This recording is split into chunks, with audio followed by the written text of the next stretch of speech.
Joining us now, General Mark Kimmit, a retired U.S. general and former Assistant Secretary of State for Political and Military Affairs. And from Iran's capital, Foad Izadi, who's an associate professor at the University of Tehran. General, we'll begin with you. I want to ask, first of all, about this $25 billion that Pete Hegseth says that the U.S. has spent so far on the war with Iran. What do you make of that amount of money? It sounds pretty vast.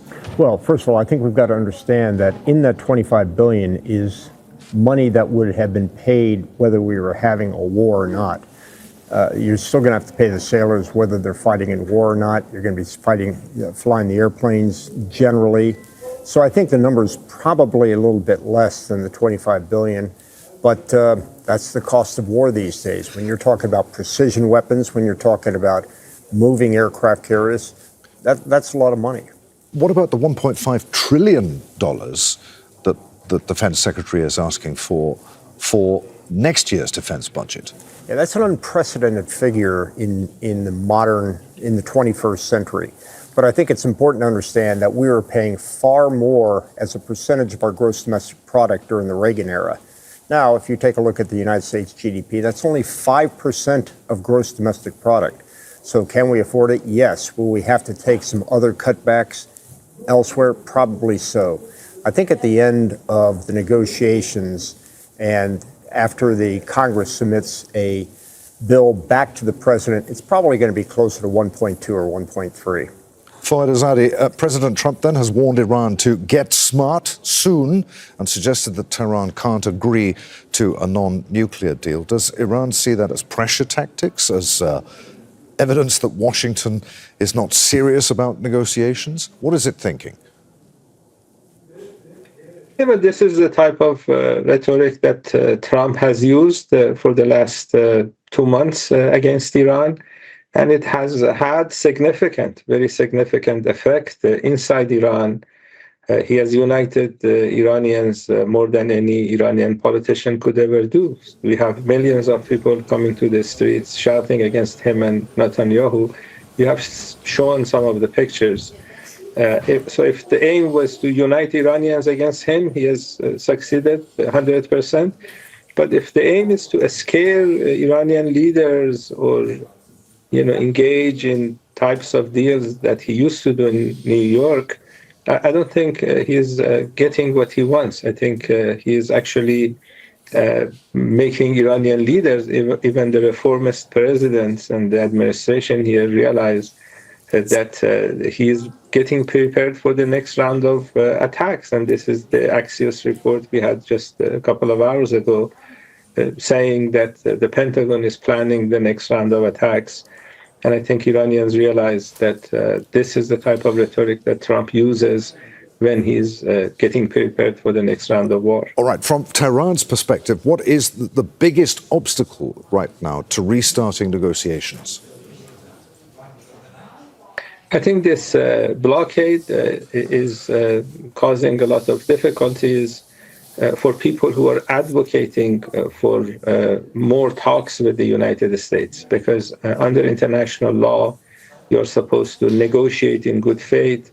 Shooting at Iranian ships, engaging in acts of blockade, which is an act of war, even under the U.S. law, that's considered an act of war.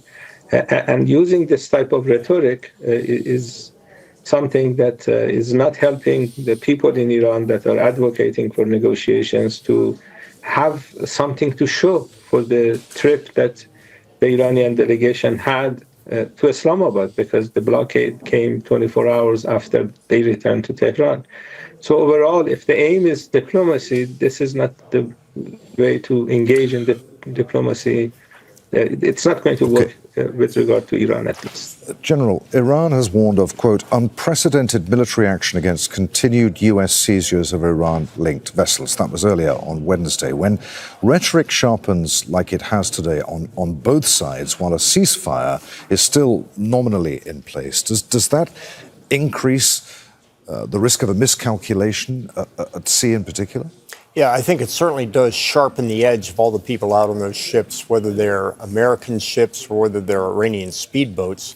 But the fact remains is, as long as this dual blockade goes on, this notion that Iran somehow believes it has sovereignty over the Strait of Hormuz and can hold the international shipping hostage to their ransom demands, I don't think we're going to get anywhere. And if talks don't resume soon, though, does the military track begin once again to dominate events, even if that's not the stated intention of either side, even if they'd rather not go back there eventually, there's nothing left, is there? Well, I think what's going to happen is the pressure from the rest of the world is going to cause an opening of the strait. The United States will be more than prepared to open up the blockade for warships from Germany, France, and other countries to run that blockade against the Iranians to see if they want to start a war with them as well. But again, this notion that Iran has a right to exercise sovereignty is really the fundamental issue. What's causing this blockade? Foad Izadi, Professor, what do you make of that? If neither side is willing to compromise on sequencing, sanctions relief versus nuclear constraints, this issue of compensation for using the strait, what realistically breaks the deadlock now? What's the way forward? I think sooner or later, people in Washington realize that this is a failed policy. We have this war powers resolution that is supposed to, people in the U.S. Congress will take a vote on the 60-day time period that Trump had finishes on Friday, on May 1st. And he needs authorization from the U.S. Congress, otherwise continuation of the war would be illegal under U.S. law. It's already illegal under international law, but it's going to be illegal under U.S. law. And we have to wait and see whether he wants to violate the U.S. law the same way he violates international law, or he's planning something else. And I think the message that you read earlier by Iranian military saying that they're getting tired of this blockade is a message to the Republican senators in the U.S. Congress that if Trump tells you that we are in a ceasefire and U.S. troops are not in a hostile environment, don't believe that, because we are getting tired of waiting for this blockade to be lifted. So I think Trump has serious internal problems next to the fact that we had the German chancellor saying that Iran humiliated the U.S. just yesterday.